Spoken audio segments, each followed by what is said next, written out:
Hey guys, welcome to PP Garage. Today we're having a look at making some custom downpipes for a B6 Audi A4 with a 3 liter. You can see I've got my stock downpipe already on the bench here.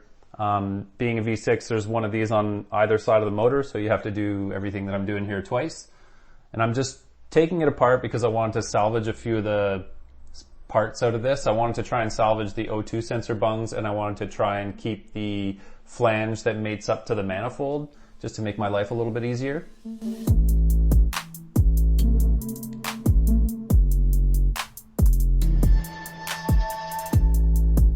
So as soon as I get this apart, I'm going to cut that pipe up with my chop saw.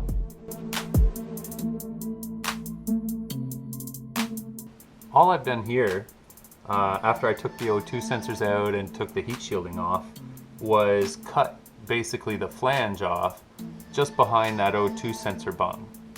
So I, using a chop saw, just cut that right off. And this surface now is like quite a bit bigger than 2.5 inch. This is my 2.5 inch pipe. So what I'm gonna do is, first I'm gonna throw this up in the car because I noticed that this downpipe comes off at a bit of an angle. So I'm just gonna throw it in the car and see what that angle is before I cut this down. But then I'm gonna take my 2.5 inch pipe, I'll take a little piece of it, and then I'm just gonna check that angle and make a mark and then grind this down to the size of that 2.5 inch pipe. Now what that's gonna let me do, now I'll be able to get my pipe in, and I'm hoping to just make it just the right diameter so I can slide the pipe over a little bit, weld it on the outside, and then put a bead of weld on the inside as well. If I'm lucky, we'll see how that works out.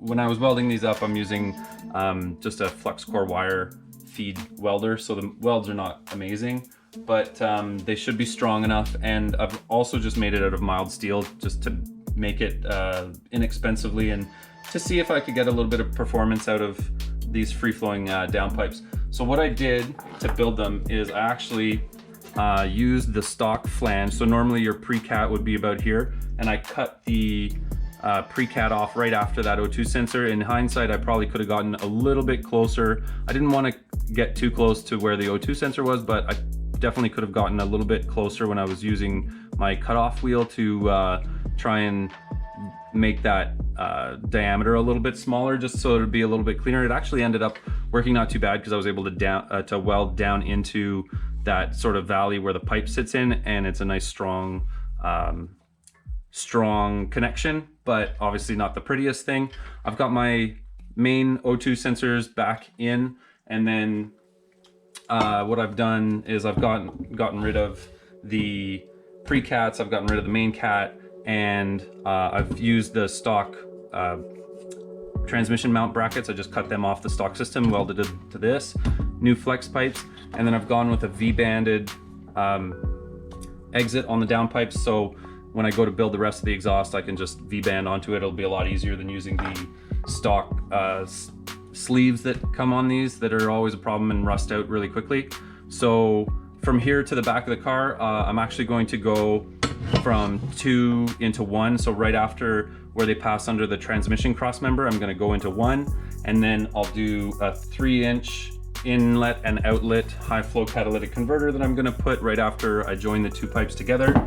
And then right after that catalytic converter, I'm gonna do, this is a Vibrant Performance 3-inch in and out straight through resonator. And then from there, I'll do 3-inch all the way to the back of the car with one more resonator at the back of the car, and then just straight out the bumper. Now, obviously, that's gonna upset some people because everybody gets bent out of shape when you go single exit exhaust on a B6, but I like them and I think they sound good. So I'm gonna put this together and see how it ends up. Next up, I'm going to throw these back in the car, and then we can have a look at fitment. So here we are underneath the car with the downpipes installed. You can see I've got my axles out of the car and my heat shields. That's just so that I have a better access to install everything or to figure out what I was doing with my cuts while I was making the downpipes. So you can see up here, I've got the downpipes mounted with the primary O2 sensor in its little bung there, and then come back a bit. You can see I've got my transmission mount in the normal location on my O&E, and then my bend and my V-band clamp right at the end here. Everything fits pretty well, like it's pretty flush with the bottom of the transmission cross member. It doesn't stick down too much. And you can see here's the other side. Kind of the same thing going on. Got my transmission mount there. Same kind of clearance. And then from there, looking back, is where I'm gonna do my little Y 2-into-1, and then catalytic, resonator, and 3-inch pipe all the way to the back of the car. Now, one thing you'll notice is that I don't have the secondary O2 sensors set up in the pipe. Originally, I was gonna weld a couple of these standoffs in and run the O2 sensors in there, and then hope that that was enough to keep the ECU from throwing a check engine code. But after talking to my tuner, we kind of figured out that those could be totally coded out and that I didn't even need to run the O2 sensors at all, like they could just remain off the car. So we're gonna give that a try, and if I can't end up coding them out, or if my tuner can't end up coding them out or whatever, if we have any issues, then I might have to go back to welding these on and then having those little standoffs for the O2 sensors or something. Okay, so I've gone ahead and made my Y pipe here. So I've got my two V-band connections, and then the rest of the exhaust system is gonna be fully welded all the way to the back. So for right now, like I've welded up my whole Y pipe here, but in terms of putting in my catalytic, I've got my 3-inch high flow cat here. I've got my 3-inch resonator right here. And I'm just kind of fitting everything up, and I'm gonna tack weld all of these connections together for now.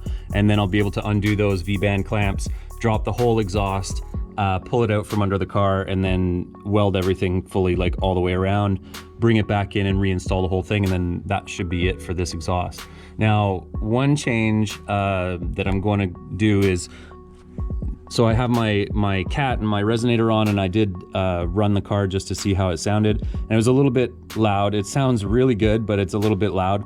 So I had been planning to run like another similar resonator at the back of the car, but I think what I'm gonna end up doing is getting a bigger muffler. It's still gonna get something that is straight through, so not a baffled muffler, but something that's a little bit bigger, a little bit longer, that hopefully will suck up a little bit more of that noise, because I do plan on daily driving this car, so I want to make sure that I can tolerate long trips in it.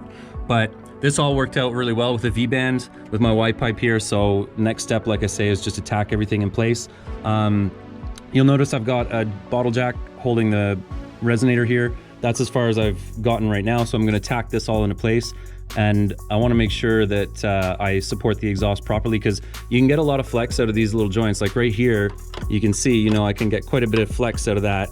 So I want to make sure that everything's held in the proper position before I tack weld it. So in this case, if I wanted to get a little bit closer to this heat shield, it's easy enough to just support that, get a bit closer to that heat shield, but I want to have a good clearance. So I've got it sitting just the way it is there now. I'm going to tack this into place, and then I'll be able to run the exhaust out and then make my hangers to the stock rubber hangers that are right at the back of where this resonator is, and build the rest of the exhaust from there. So while I'm working on this, I wanted to show you guys the Mandrel bends I've been using. These are just aluminized mild steel, but I got these from a company in Southwest Ontario called Lyle Stainless, and they sell all kinds of products, but they just make these beautiful Mandrel bends. So I could order these online, shipped right to my door, which was awesome. And then for the straight sections, I just went to basically the Napa Auto Parts locally and bought a 10-foot section of 3-inch diameter aluminized mild steel. So that makes it really convenient, because the big parts that are difficult to ship, I was able to get locally, and then the nice quality stuff I was able to get from an online source, and worked out really well. Nice thick gauge metal, really happy with these. Okay, so I've got this pipe welded in. Nice long straight piece of 3-inch pipe there, great for lots of flow.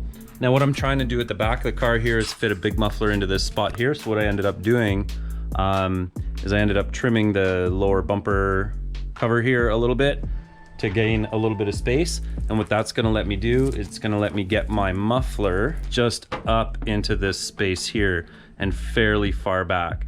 So it's gonna sit nice and towards the rear of the car. And that's just gonna help me have a little bit of extra space here, because what happens is right in this area, there's a pretty tight bend that has to happen here to get around everything. And with the big diameter piping, it's a little bit tougher. So gaining that little bit of extra space here, because that muffler is fairly big, it's an 18-inch muffler, so it sticks out pretty far. And being able to get that pipe in is gonna be a little bit easier now that I've made a bit of extra space here at the back. So that pretty much sums up the build on this exhaust. Once I got everything welded up and into place, I made this little clip of the exhaust noise, so hopefully you guys enjoy that. And tune into our channel, because I'm gonna be doing a few more videos of thing ripping around on the roads and stuff, so stay tuned. I'll get that up pretty soon, and thanks for watching.